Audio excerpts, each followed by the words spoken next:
భారతదేశంలో అనేక అద్భుతమైన కోటలున్నాయి. వీటిని చూడటానికి చాలామంది టూరిస్టులు వెళతారు. వీటి చరిత్రను కూడా తెలుసుకోవడానికి ఎంతో ఇంట్రెస్ట్ చూపిస్తారు. అయితే కొన్ని గంభీరమైన కోటల గురించి పారానార్మల్ కథలు కూడా ఉన్నాయి. చాలామంది ఈ స్టోరీలు నమ్ముతారు. భారతదేశంలోని 5 మర్మమైన కోటలు ఉన్నాయి. వీటిలో మొదటిది బాంఘర్ కోట. ఇది రాజస్థాన్లోని 16వ శతాబ్దపు కోట. తన ప్రేమను నెరవేర్చుకోలేకపోయిన ఒక మాంత్రికుడి శాపం కారణంగా సూర్యాస్తమయం తర్వాత బంగర్ కోట వద్ద వింత శబ్దాలు వినిపిస్తాయని స్థానికులు చెబుతున్నారు. సూర్యాస్తమయం తర్వాత కోటలోకి ప్రవేశం నిషిద్ధం. భారతదేశంలో అత్యంత భయానకమైన కోటలలో ఇది ఒకటి. రెండవది ఝాన్సీ కోట. ఝాన్సీ కోట 1857లో బ్రిటిష్ సైన్యానికి వ్యతిరేకంగా పోరాడిన రాణి లక్ష్మీబాయి నివాసం. ఇక్కడ జరిగిన యుద్ధాలలో లక్షలాది మంది సైనికులు ప్రాణాలు కోల్పోయారు. ఈ కోట చుట్టూ చనిపోయిన సైనికుల ఆత్మలు తిరుగుతున్నాయని పుకార్లున్నాయి.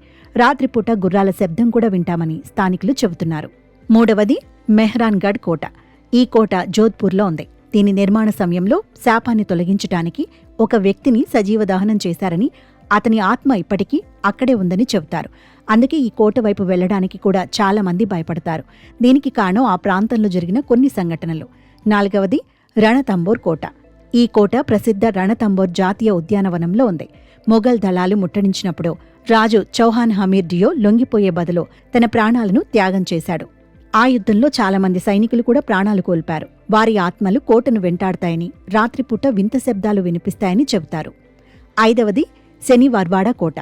ఈ కోట పూణేలో ఉంది. ఇక్కడ నివసించిన పీష్వా నారాయణన్ను దారుణంగా హత్య చేశారు. ఇప్పటికీ అర్ధరాత్రి అతని అరుపులు వినిపిస్తాయని చెబుతారు. ఇది 1732లో పేష్వా బాజీరావుచే నిర్మించబడింది. ఇది మరాఠా సామ్రాజ్యం ప్రధాన కేంద్రంగా ఉండేది. సైనిక కార్యకలాపాలు మరియు పాలన ఇక్కడి నుండే జరిగేది.